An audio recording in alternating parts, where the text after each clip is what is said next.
Buenas tardes. Sean todos bienvenidos los que nos acompañan a este lugar, a la Iglesia de Cristo. Siempre debe de ser para los que participamos en la mesa espiritual un honor y un privilegio el poder ser parte de esta gran cena. Personalmente estoy contento con Dios por darme ese trabajo de predicar su palabra.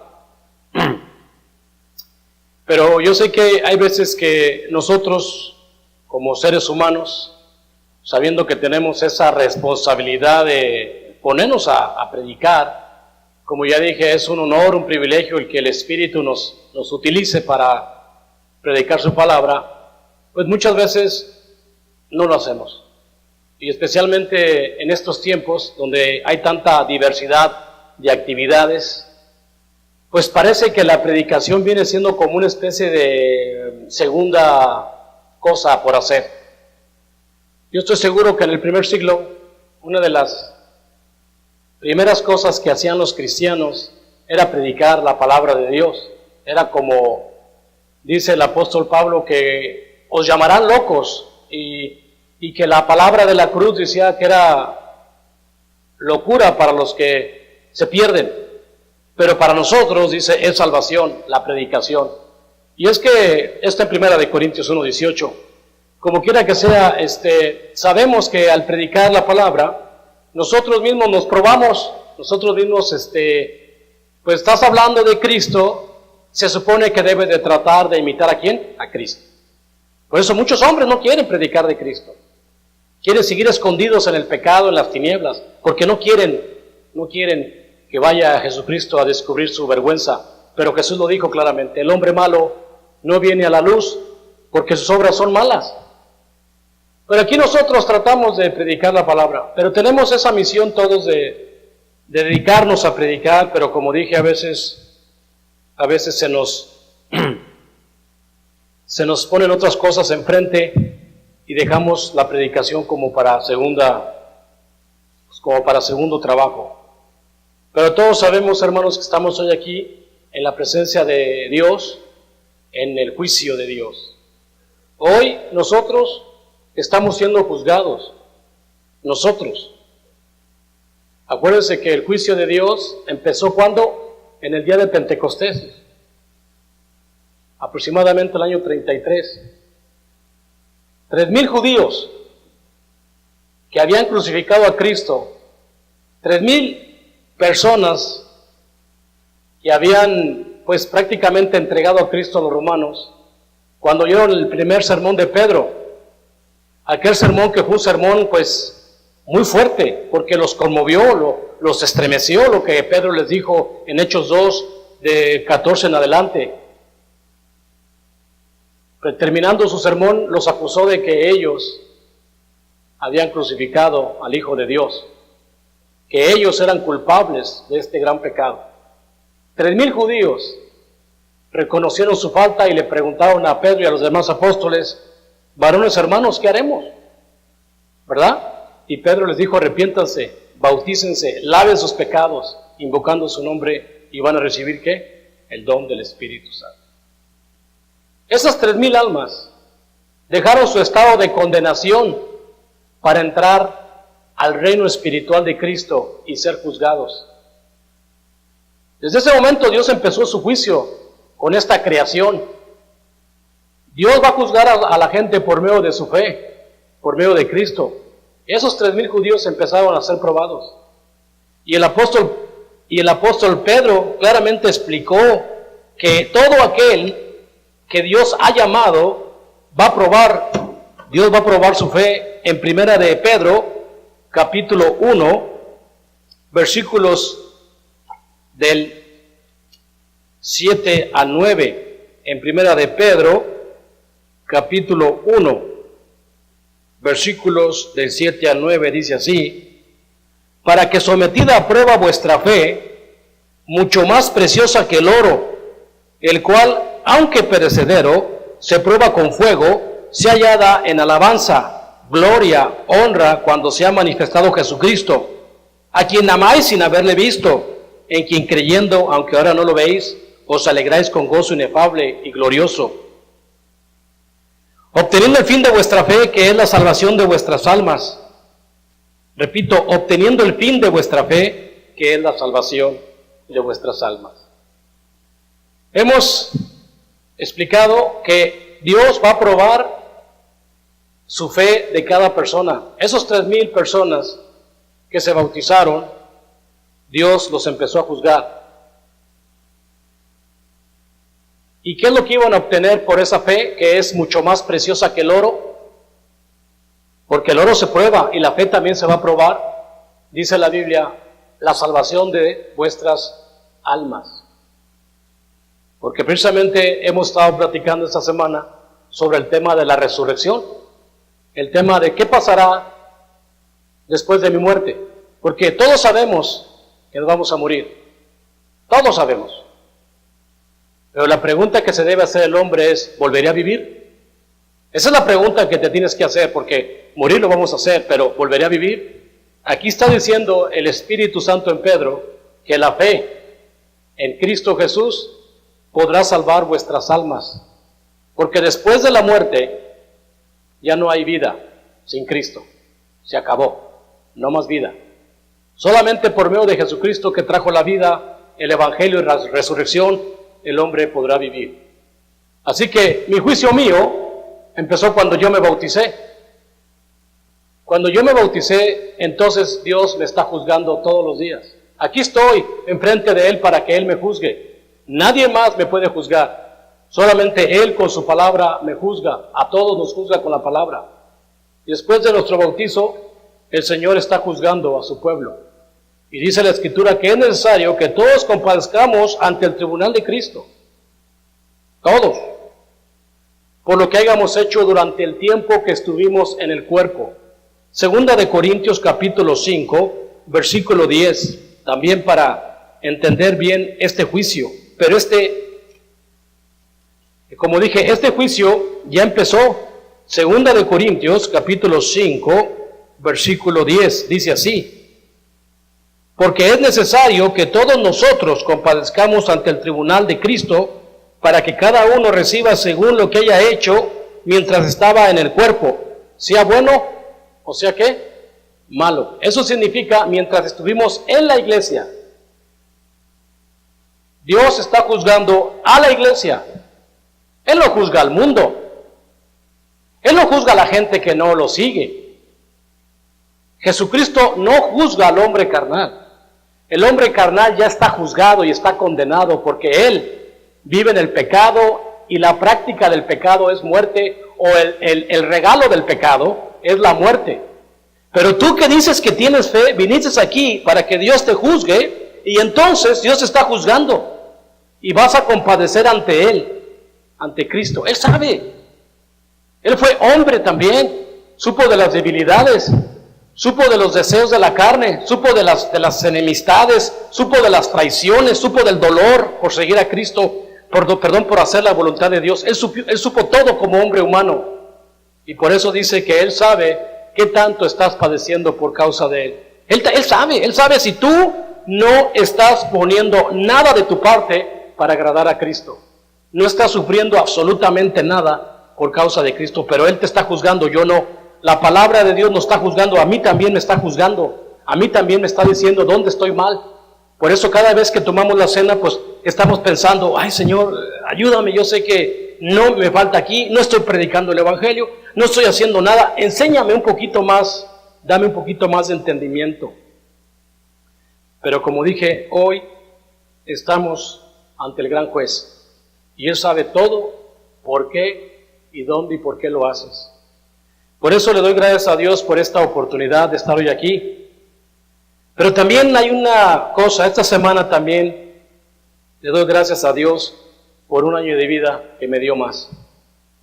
Siempre hemos entendido que la vida que tenemos cada año, pues es de Dios. Y Dios me dio un año de vida. Cumplí mis 54 años y entré a mis 55. Ya me estoy haciendo ruquito. Y sí, la vida es muy hermosa. La vida que Dios nos da es muy hermosa. especialmente cuando la sabes llevar, porque el hombre carnal no la sabe llevar. Se molesta de todo le duele, todo lo molesta.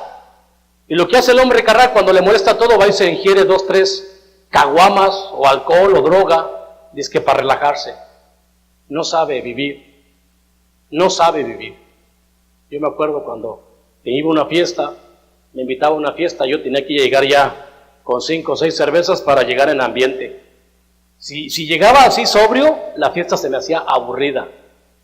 Si me invitaban a bailar a mí sobrio, olvídate, era una vergüenza, que me sentía incómodo bailar sobrio. Tenía que andar hasta atrás para sentirme bien. Y yo reconocí que una vez que fui a una fiesta, hace 5 años, me acuerdo que fui con el Frankie, fuimos a una fiesta, me la pasé tan a gusto en esa fiesta, con un Peñafiel, con una botella de Peñafiel, plática y a gusto. Y me acuerdo que le comentaba a Frankie, le dije, oye, me di cuenta, me la pasé tan agradable en esta fiesta, sin una pizca de alcohol. Y dije, ya aprendí a vivir. Esa es la vida, hermanos. Vivir, saber vivir la vida que Dios te da, sin nada que te motive a decir tarugadas o ofender a alguien por culpa de una droga o un alcohol o lo que sea. Por eso le doy gracias a Dios por esa vida natural que me da, y también que sea saludable, porque también si estás viviendo con un cáncer o una enfermedad, pues tampoco es vida. ¿Cuánta gente no está enferma a los 60 años, a los 50? No pueden ya divertirse, y eso ya no es vida, ya no estás viviendo. Y los demás que están alrededor tuyo tampoco están viviendo, porque tienen que llevarte al hospital, te tienen que traer, y pues no es vida. También le doy gracias a Dios por esta vida nueva, esta vida espiritual que debería de vivirla mejor, que se le llama la vida o la madurez espiritual.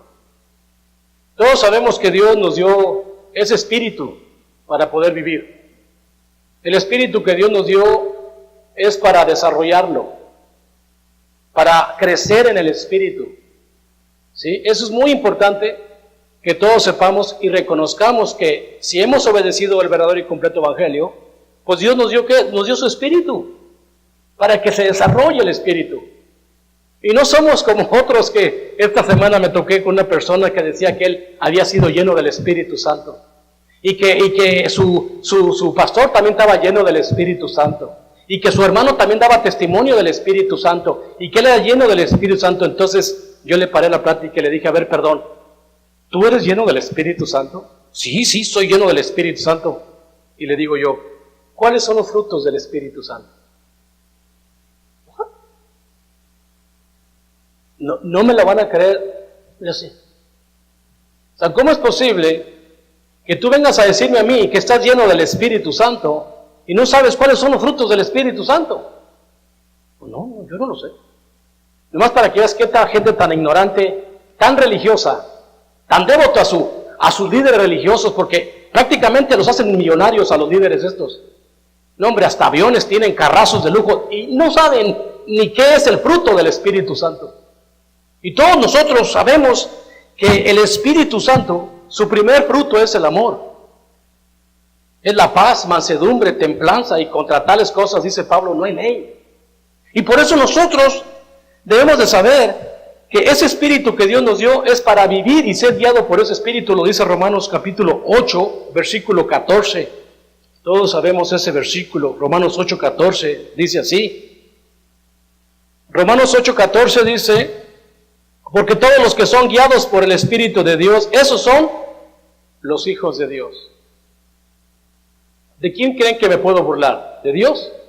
Si yo no soy guiado por el Espíritu de Dios, ¿verdad? Si yo no soy guiado por ese Espíritu, entonces no puedo ser hijo de Dios.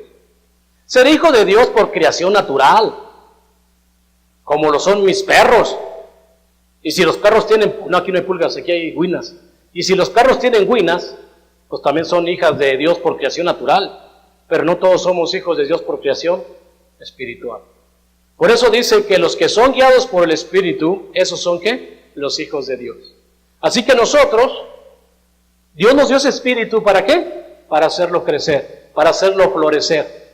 Y así fue como me dio a entender el hermano cuando me bautizó hace ya más de 20 años, cuando dijo, a ver, ¿qué va a hacer con el Espíritu que Dios le ha dado? Después de que tú te bautizaste, Dios te entregó tu primer pago. Te dio las arras del Espíritu, ¿verdad? Te dio ese Espíritu, ¿para qué? Para que lo hagas crecer espiritualmente. Muchos de nosotros ya tenemos mucho tiempo en la iglesia. Y sí, estamos avergonzados porque deberíamos de ser personas más espirituales, personas más dedicadas, más imitadoras de Cristo, más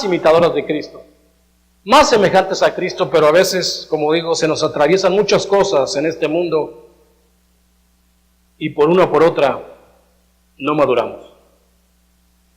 En esta semana de mi cumpleaños, me da pena decir esto, pero yo no sé quién me mandó ese mensaje. Recibí 2 mensajes, uno en español y uno en inglés. El de inglés me dice, "Hi Camilo, happy birthday." Me lo dijo Rob, Psychic Rob. Y le digo, "Thank you Rob, Psychic Rob." Pero alguien me escribió un mensaje y me dijo, "Camilo, espero que cumplas muchos años, que Dios te dé sabiduría y entendimiento." Y dice, "para que sigas guiando a las ovejas del Señor." Y yo volteé y le dije, "Hago oración por mí." Me puse a pensar en ese mensaje que mandó esta persona. Dije, ¿que guiara a quién, perdón? A las ovejas del Señor. Me pongo a pensar yo, digo, caray, a veces que no puedo ni guiarme yo solo. La verdad, yo hace muchos años, hermanos, yo no sé si a ustedes les pasó, pero hace muchos años, cuando el hermano me empezó a enseñar el Evangelio, me dijo una cosa. Mire, si usted es director de su propia vida, si usted es el director de su familia, tiene un tonto por dirigente. Haga de cuenta, así me quedo que, o sea, ¿qué me está diciendo? Sí, si usted está dirigiendo a su familia, usted es un tonto. ¿Por qué me ofende? En realidad, hay muchas cosas lo que me estaba enseñando ayer, hermano. Si yo dirijo a mi familia, los voy a echar a perder. Se los digo honestamente. Si yo dirijo a mi familia, los voy a echar a perder. Yo soy muy tonto. Yo no sé ni a qué hora entro ni a qué hora salgo. Es importante para mí que desde ese momento reconocí que el que debe de dirigir nuestro hogar es Cristo. Y yo creo que mi esposa y yo hemos tenido eso en común, de que ni tú mandas ni yo mando, aquí manda Cristo. Con esa regla de oro me pongo enfrente de ustedes. Aquí no puede mandar un hombre, ni tampoco los puede cuidar un hombre. El que los puede cuidar solamente es Cristo. Y si de alguna manera un hombre hace algo bueno por la iglesia o cuida a la iglesia, no es el hombre, es Cristo en el hombre. Es el instrumento de Cristo que está haciendo la obra. Pero nunca podemos darnos el título de decir, yo los cuido, yo no sé nada. Por eso es Jesucristo el director de la iglesia. Él fue quien envió o quien vino a salvarme de mis errores y de mis ignorancias. Solamente Él vino a salvarnos. Jesucristo fue el único que pudo darnos ese entendimiento de su palabra. Y es el que debe de dirigir la iglesia. Porque para mí, el haber encontrado a Cristo fue una cosa muy importante. Y estoy hablando del verdadero Cristo. No estoy hablando de un Cristo falso. Fíjate, nomás para que ustedes sepan qué tan importante es haber encontrado al Cristo, el verdadero. ¿Sabías tú que hay dos? Hay un falso y hay un verdadero. Hay un Cristo que lo ponen de ojos azules y barbón y güero, dicen que ese es Cristo. Hay otro que lo ponen crucificado y lo adoran como una estatuilla. Yo le preguntaba, yo tengo una hermana que se casó con un pastor, no voy a decir su religión, pero se casó con el pastor. Y a mí me gustaba preguntar, ¿y cómo fue que mi hermana encontró a Cristo? Y me platicaba mi otra hermana que una vez ellas salieron del cine y que las invitaron a una conferencia de una iglesia. Y entramos, las dos, dice. Nos invitaron al día siguiente otra vez. Yo no fui, pero mi hermana sí fue. Y en la tarde cuando llegó mi hermana, Cuando llegó mi hermana de ese encuentro, llegó llorando, diciéndole a mi otra hermana, lo he encontrado, pero con una emoción llorando, y le dice mi hermana, ¿a quién has encontrado? He encontrado a mi Señor, mi Salvador. Y yo la vi muy emocionada, dice, pero yo no le hice caso. Pero supuestamente ella había encontrado a su Cristo esa tarde. Con el tiempo pues se casó con el pastor. A mí se me hace que conoció al pastor. Pero ella se casó con él y ahora pues ellos tienen su iglesia allá en Virginia. Pero entonces yo me pongo a pensar, ¿a qué Cristo encontramos nosotros? Hay una escritura que me llama la atención en Juan capítulo 1, versículo 45 al 46. Juan capítulo 1, versículos del 45 al 46. Dice así. Fíjate bien cómo se encontró aquí a Cristo. Felipe halló a Natanael y le dijo, hemos hallado a aquel de quien escribió Moisés en la ley, así como los profetas, a Jesús, el hijo de José, de Nazaret. Y Natanael le dijo, ¿de Nazaret puede salir algo bueno? Le dijo Felipe, ven y ve. Yo no veo aquí ninguna emoción. Llega Felipe, le dice a Natanael, oye, encontramos aquel de quien Moisés habló, el hijo de José, Jesús de Nazaret. Y Natanael dice, ¿podrá salir algo bueno de dónde dice? El 46 dice, ¿salió algo bueno? Dijo Felipe, ven y ve. Natanael dijo, de Nazaret, ¿saldrá algo bueno? Yo no veo emoción en estas personas. Simplemente dicen, hemos encontrado a aquel que Moisés y los profetas hablan de él, a Jesús de Nazaret. No veo emoción. No veo ni una emoción. Cuando se encuentra al Dios verdadero, el hombre carnal no lo quiere encontrar. Cuando encontramos a Dios verdadero y nos dice nuestras verdades, el hombre carnal empieza a caminar para atrás. Y te lo digo por experiencia, y te lo digo históricamente. Cuando Dios llamaba a los profetas, no querían predicar, no querían hablar de Cristo, no querían hablar de Dios. Cada vez que hablaban de Dios, se metían en problemas. Cada vez que hablaban de Cristo, los golpeaban. Cada vez que hablaban de Dios, la familia se divide. Muchos hombres, cuando oímos del Cristo verdadero, no queremos. Yo me acuerdo cuando empiezo a estudiar la Biblia, porque yo quería saber la Biblia. Estaba muy interesado en conocer la Biblia. Pero yo llevaba una vida de bohemio. Me gustaba mucho las fiestas, las parrandas, las amistades, las cosas sociales, me gustaba mucho. Pero quería saber de Dios. Cuando encuentro a Cristo, empiezo a decir que qué, a ver, ¿cómo? ¿Qué dijo que qué? Como que empiezo a decir, espérate, ya no quiero saber nada de Cristo. Ya no quiero saber nada de Cristo. Me acuerdo que no llevaba cómo correr al hermano Mar de la casa. ¿Cómo le haré? Se me hace que está equivocado este hermano. Y empiezo a llamar a todas mis potencias espirituales, a mi primo, a mi hermana, a todo el mundo para que le dijeran a esta persona que se fuera de la casa. Y entonces ahí me di cuenta que no es fácil.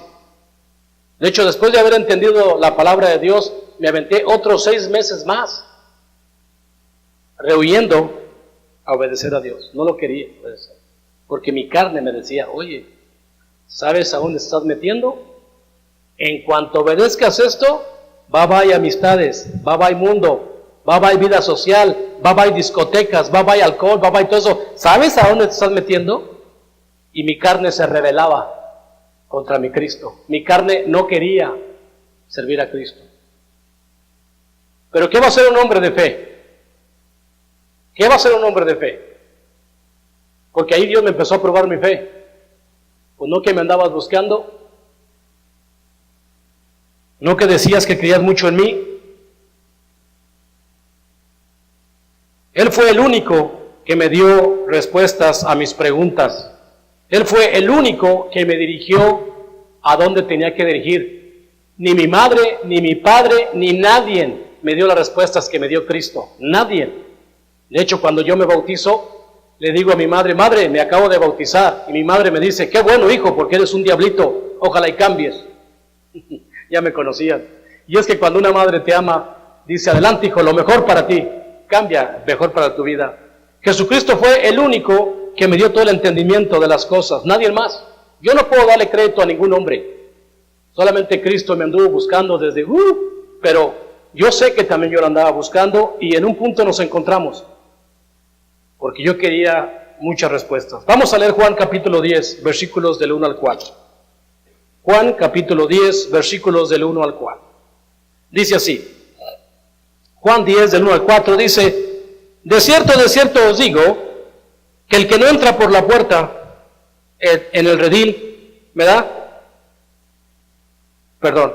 De cierto os digo, que el que no entra por la puerta en el redil de las ovejas, sino que sube por otra parte, ese es el ladrón y es un salteador. Mas el que entra por la puerta, el pastor de las ovejas es. A este abre el portero, y las ovejas oyen su voz, y a sus ovejas llama por su nombre y las saca. Cuando ha sacado fuera todas las propias, va delante de ellas, y las ovejas le siguen, porque conocen su voz. Mas al extraño no seguirán, sino irán de él, porque no conocen la voz de los extraños. Me brinco al 9 y al 11, del 9 al 11. Yo soy la puerta, el que en mí entrare será salvo y entrará y saldrá y hallará pastos. El ladrón no viene sino para hurtar y matar y destruir. Yo he venido para que tengan vida y para que la tengan en abundancia. Yo soy el buen pastor. El buen pastor su vida da por las ovejas. 16 y 18 dice, también tengo otras ovejas, a este se refiere a nosotros, que no son de este redil. Aquellas también debo de traer, y oirán mi voz, y habrá un rebaño y un pastor. Por eso me ama el Padre, porque yo pongo mi vida para volverlas a tomar. Nadie me la quita, sino que yo de mí mismo la pongo, y tengo poder para ponerlas, y tengo poder para volverlas a tomar. Este mandamiento recibí de mi Padre. Estas escrituras son bien interesantes, me llamaron mucho la atención, especialmente cuando dice Cristo, tengo otras ovejas que no son de este redil, voy a ir por ellas, se refiere a mí. Acuérdate que primero las primeras ovejas fueron los descendientes de Abraham. Pero aquí vemos claramente cómo Jesucristo dice, si una persona no entra por la puerta, es un ladrón y es un salteador. Y para mí una persona, hasta uno ya se puede dar cuenta, cuando un miembro se bautiza. Hay gente que se bautiza y yo digo, caray, ¿por qué se bautiza esta persona? No ha entendido nada y me doy cuenta, no está entrando por la puerta. Y esa persona con el tiempo causa problemas porque no está entrando por el Nuevo Testamento, no está agarrando la dirección de Dios. Él se bautiza nomás porque, a ver qué saco, a ver qué agarro. Ese nomás viene a robar, nomás viene a hacer daño. Pero un hermano que entiende el Nuevo Testamento, que entiende a Cristo, Él es la puerta. Y cuando este hermano entiende la puerta y entiende a Cristo, él sabe que su pastor es Cristo. Y no oye la voz de ningún extraño. Y aunque yo empezara a decir otras cosas que no tienen nada que ver con la Biblia, no me harían caso. Dirían, Camilo se está volviendo ya loco, ya no saben lo que está diciendo. Pero esta persona seguiría a Cristo, porque es el único que pone la vida por ustedes y pone la vida por mí.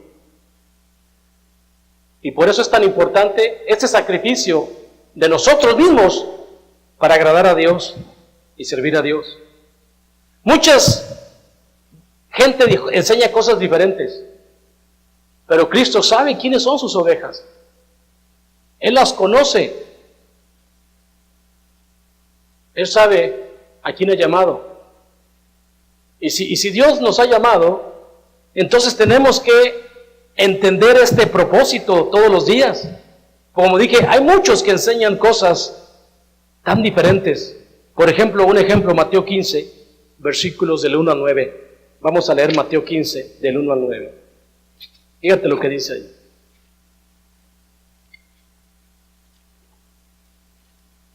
Dice en Mateo 15, del 1 al 9, dice así.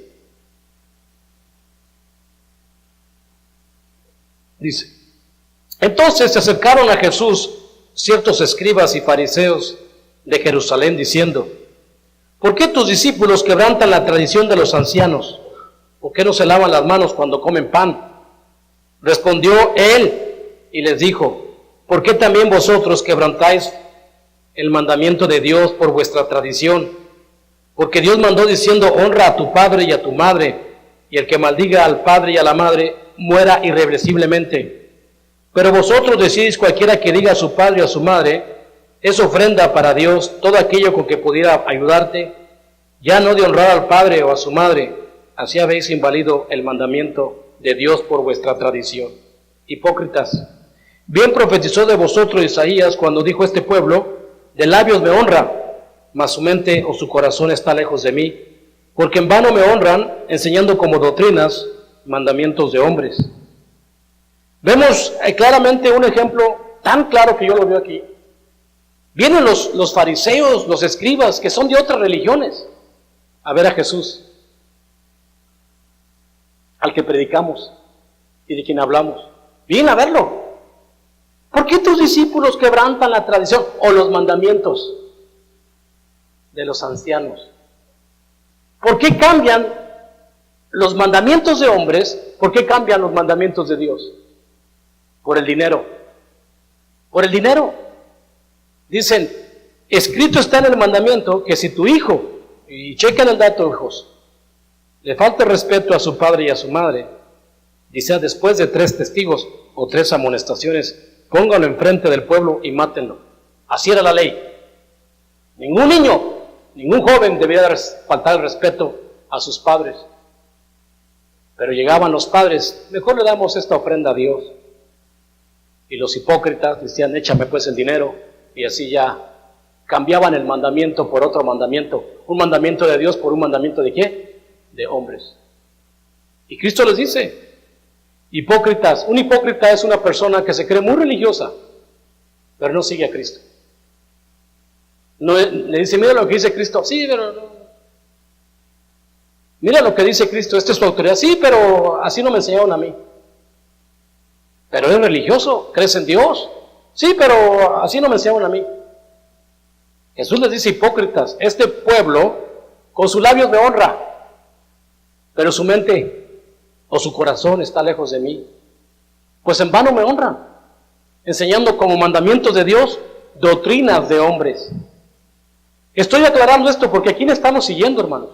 A Jesús, que fue un hombre carnal y que estableció su iglesia.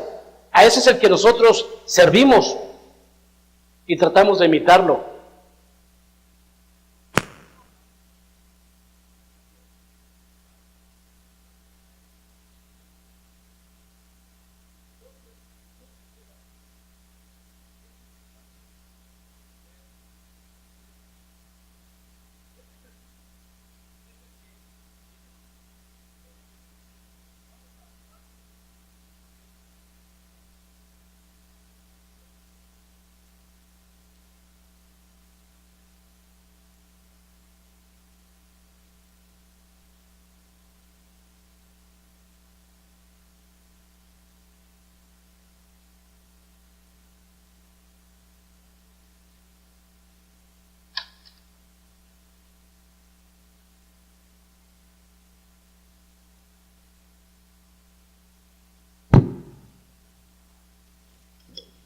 Thank you.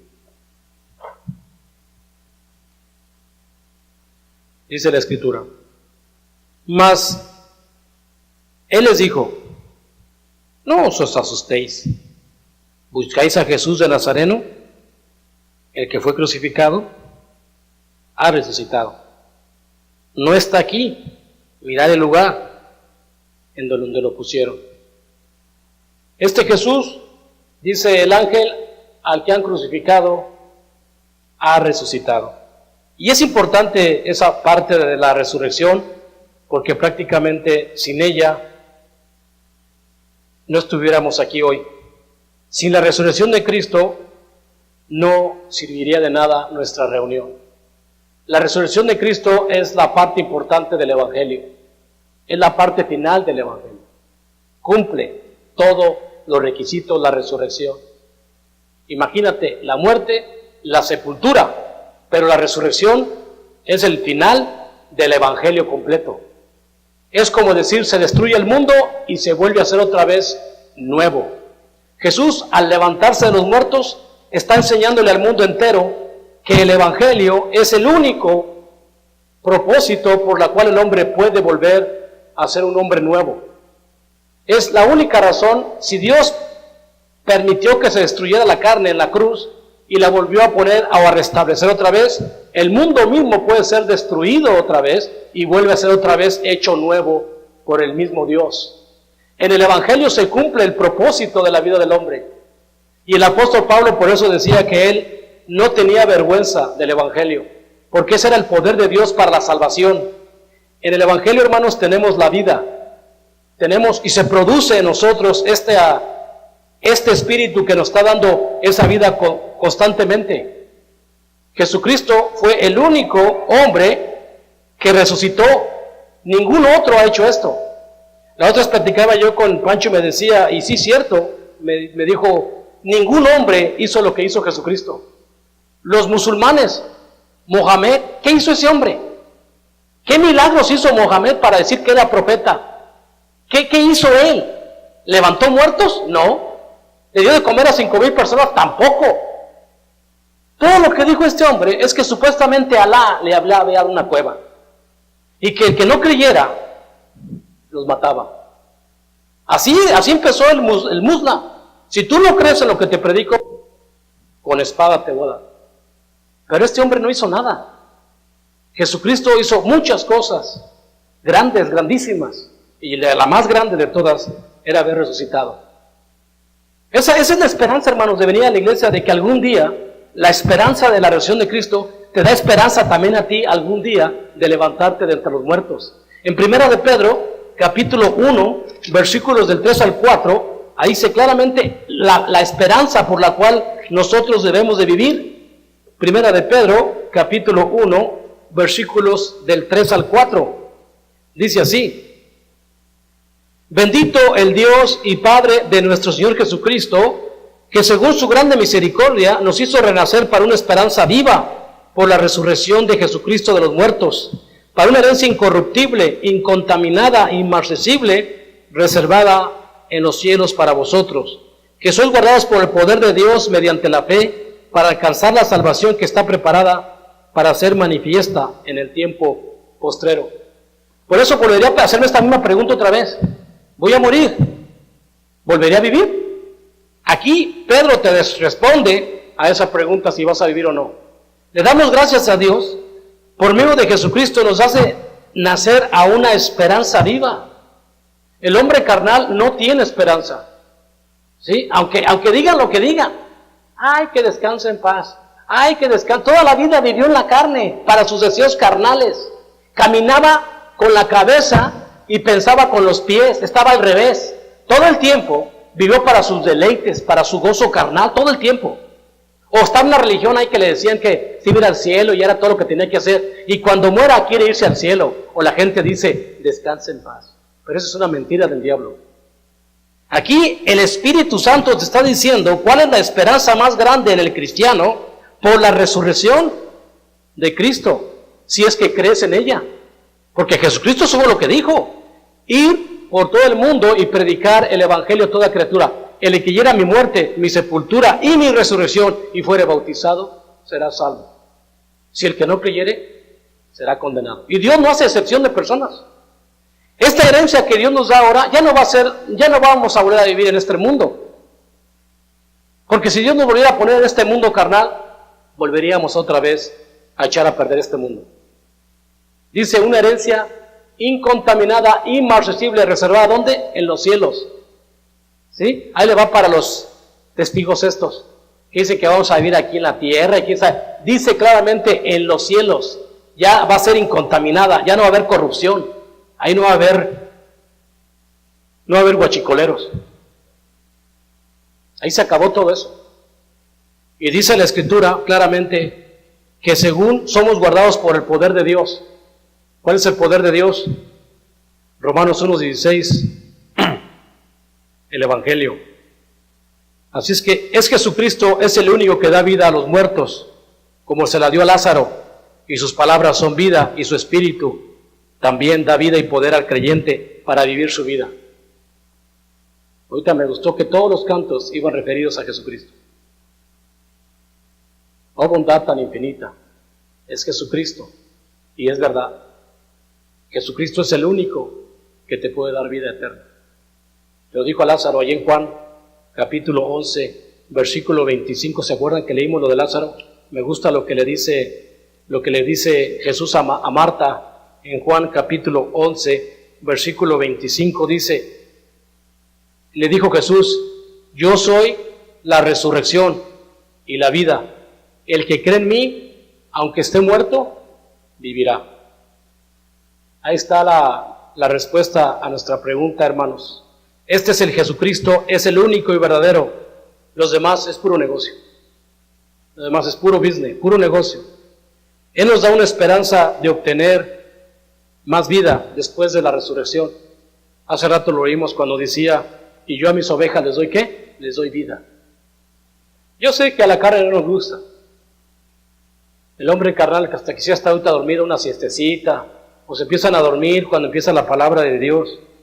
Pero por eso Jesucristo decía que sus palabras eran vida y eran espíritu. El hombre carnal para nada aprovecha. La palabra de Dios al hombre carnal no le suena lógico, no le interesa. Estábamos en la agencia de carros comprando un carro a mi esposa y estaba ahí el que vendía los carros. Mira, dice, este es musulmán y aquel es acá y acá. Le dije: si el hombre hace un error muy grande, y aquí hay un buen ejemplo de esto.